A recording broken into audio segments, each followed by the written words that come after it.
Welcome to ILTV's Insider. I'm Aaron Porras, and before we begin, I want to again quickly remind you not to forget about our all-new streaming platform, ILTV Plus, available on every app store and at ILTV.tv. Now on to our main topic tonight, a game show host turned cabinet minister in Lebanon, leading the region into crisis. George Kordahi gravely offending Saudi Arabia when he defended the actions of Iranian-backed Houthi rebels fighting in Yemen. And Saudi Arabia reacting by recalling its ambassador to Lebanon, expelling the Lebanese ambassador to Riyadh, and increasing pressures on the already economically depressed Lebanese state. Actions that have cost millions of dollars to Lebanon and which have widened the rifts between Lebanese in support and in opposition of Hezbollah. موضوع التاني الممانعين بيقعدوا يسبوا لي دول الخليج وليه انتم بتاكلوا بالصحن بترجعوا تبزقوا فيه. مين اللي عمر لبنان من التسعين لليوم بعد الحرب الاهليه؟ ايران ولا حافظ الاسد ولا دول الخليج شو كبوا مليارات الدولارات لاعمار لبنان؟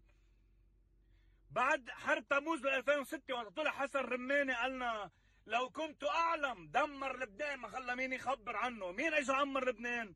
ايران ولا بشار الاسد؟ ولا رجعوا اجوا الخليجين كبوا مليارات الدولارات وخاصه السعوديه لاعمار لبنان؟ All right, well, joining us now to analyze this issue and its effects on the region, our research fellow at the Institute for Counterterrorism at the Reichman Institute of Herzliya and former senior staff member in the United States Congress, Dr. Fadi Ismail, and Dr. Mordechai Kedar, Middle East expert and lecturer at Bar-Ilan University. Thank you both so much for being here. Now, Fadi, I'll actually start with you.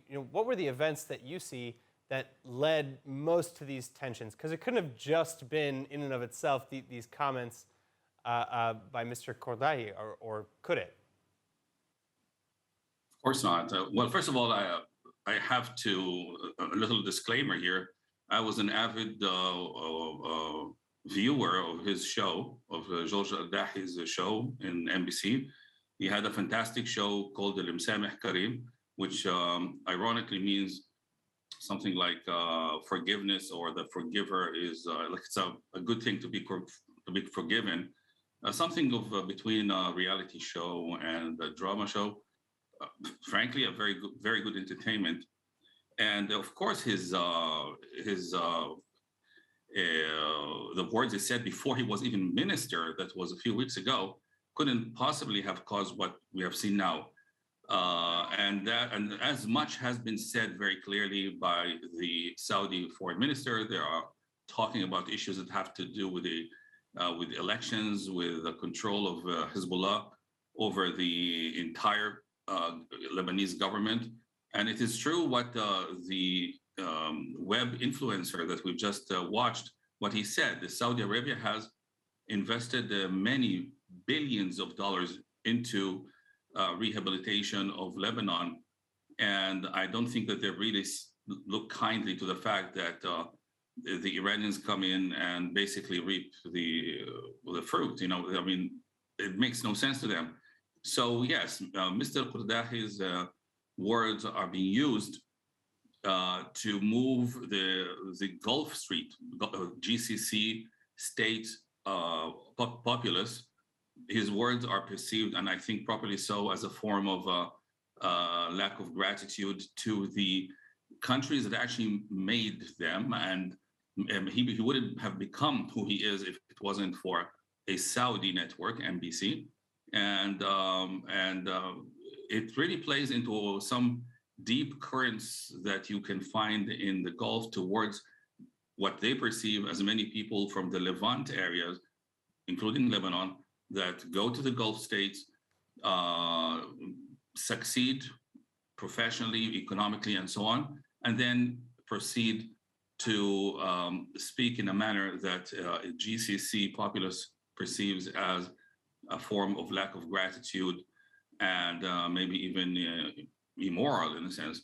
So the foreign ministry in Saudi Arabia used those words to basically play into those feelings. But honestly, the real story is way bigger than what a former entertainer would have said before he even ascended to the position of Minister of Culture or whatever his position is. All right, so Dr. Kedar, I want to bring you in. Is there something you'd like to add before I move on to my next question to what Dr. Ismail just mentioned? Well, all you have to is to think about two men walking in the street, and they hate each other tremendously, and each of them has a dog. So instead of fighting, they actually let the dogs fight each other on behalf of their masters. And this is exactly what happens between Saudi Arabia and Iran. The fight, or the declarations, as it was with Kardahi says, he talks about the Houthis, Right. that they have a justified war against Saudi Arabia. Yeah, he defended them. He said that they didn't do anything to warrant the aggression against them and such. And he is actually the mouthpiece of Hezbollah. Means that here, the two dogs of Iran, the Houthis and the Hezbollah, actually are praising each other. And the other guy in the street, Saudi Arabia, is very angry. So this is more or less the metaphor of what happens today between Lebanon and Saudi Arabia. So are you saying that Lebanon is basically the new front of the conflict between Iran and Saudi Arabia, or Iranian Saudi-backed forces? And where else are we seeing this front? As you mentioned already, the Houthis as well. Aaron, it's not new at all. The Iranian Pasdaran, means the IRGC, are already active in Lebanon since 1980. 80, 41 years ago. They started with religious propaganda. Well, so maybe, Dr. Kedar, maybe you can speak also again towards the international angle, because we're seeing the United Arab Emirates, for one, also already calling on its citizens to leave Lebanon. Do they see, blood in the water? Do they see a sign of something bigger on the horizon? Look, they want to be prepared, because if something erupts in Lebanon, definitely the skulls will roll down the streets in Beirut. And in Lebanon, it's a very combustible arena, and every match can ignite the whole thing, because the tension today inside Lebanon between Hezbollah on one side and all the rest on the other side is very tense. So countries like the Emirates are afraid that their citizens might be caught between the rock and the hard place.